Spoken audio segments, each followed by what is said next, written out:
Hello again YouTube, Pan here, and you join me again at my kitchen table, which is seeming to be becoming a little bit of a regular thing, but it's, a good solid table, not as good as others. Why am I talking about tables? So before we have a quick look at what's in the purse this week, I wanted to give you guys something very special. So as you know, the next Queen's Beast is due out in the not too distant future, and so what I wanted to give you guys a quick look at was a quick look at the Falcon of the Plantagenets. And I'm sorry. No, this is not the current run of Queen's Beast. This isn't even actually a coin, as you can see from here. This is actually a keyring.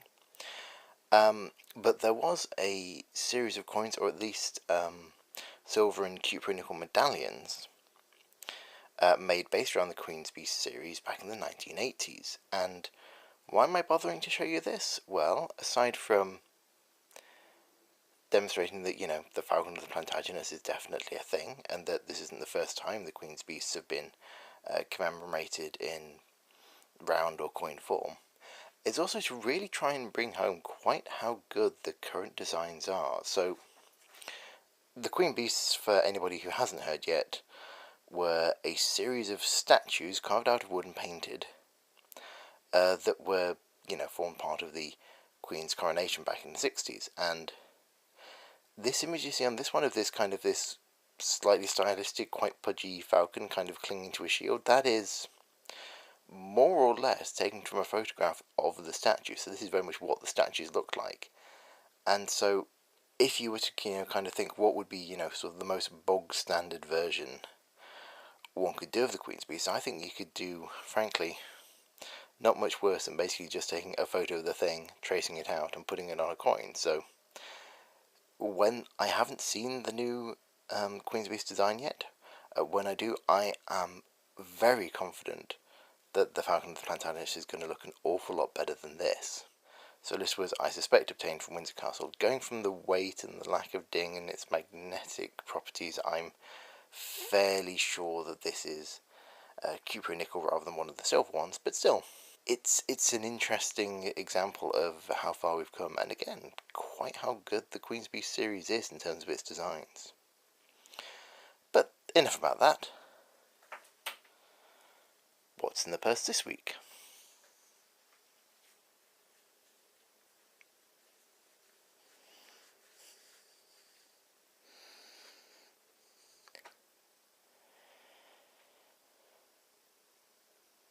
It is a 10th ounce Krugerrand. So bear with me a second, because I'm going to have to get my macro lens out again so we can have a closer look at this. Now, the Krugerrand, or in this case 1/10th Krugerrand, is basically the generic bullion coin of South Africa. They've recently started doing silver bullion versions, but since the 1960s they have produced them in gold.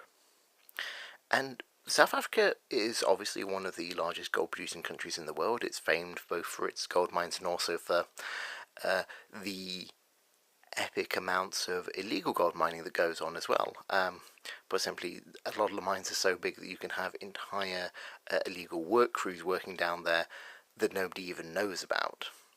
So it was basically one of the first countries to start mass producing sort of, 1 ounce bullion coins.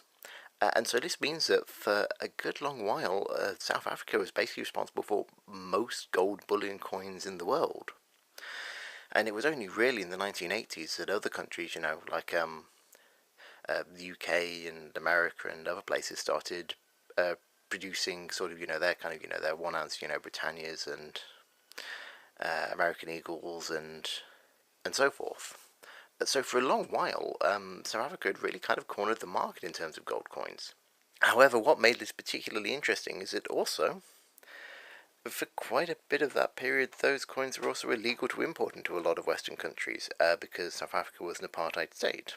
Apartheid, for any very young people watching, was basically racial segregation in South Africa. And that only actually came to an end in the very early 1990s, and I still find that kind of stunning. Like, I'm old enough to remember this happening. I'm old enough that, kind of the pop song Free Nelson Mandela was, actually current at one point in my life. To any of my older viewers out there, I'm sorry if I just made you feel even older than you do currently. So this particular 10th ounce, if I flip it over, you can see is actually from 1984, so about 34 years ago, and that would have been definitely during the apartheid era and also during the export ban era. So this coin feels a little controversial, a little bit taboo. Other things worthy of note, it's a 22 karat gold coin, which means that it's generally going to be tougher wearing than something that's 3 or 4 nines pure. But they were actually careful when they produced these to make sure that they still had, kind of 1 ounce worth of pure gold or 1/10 of an ounce worth of pure gold in them. So this isn't like 3.1 grams, this is more like a 3.2 or 3.3 grams with effectively 1/10 of an ounce worth of precious metal in it, along with a certain amount of copper.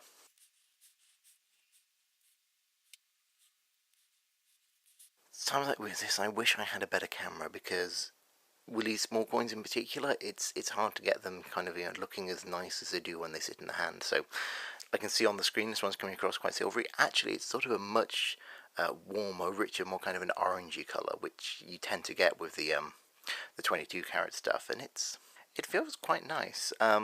As long-term viewers will know, I'm always a little bit meh when it comes to smaller coins, just because they're not really big enough for you to really appreciate the density of the gold in them. But this one is still quite a nice one. Now, this chap on this side with the awesome beard is Paul Kruger, and Paul Kruger is one of those historical characters you can describe as being divisive. Basically, as with all history in South Africa, you can't really turn a blind eye to the horrifically racist nature of what's happened in a lot of that country's history. So Kruger was a prominent politician in South Africa back in the late 19th century, and he was involved in both the First and the Second Boer Wars, and so he is, in South Africa at least, famed for being an important figurehead behind the move for independence. So South Africa was originally a British colony, and the First Boer War, they won a certain amount of independence. They were an independent state, and then the Second Boer War happened, and then they weren't anymore. So you can understand why he would be a popular figure to put on South Africa's currency. Of course, this is a typical colonial view that completely disregards any South African history before white people showed up. But I fear that is a rant for another time and not really relevant to this coin. So, a controversial figure on a controversial coin from a controversial period, and in my opinion, of a controversial weight as well. So I picked this one up from eBay about a week ago when they had one of their 15% off everything sales. And so this means that I got this for a fraction under spot price, which I was very, very happy with. And I think,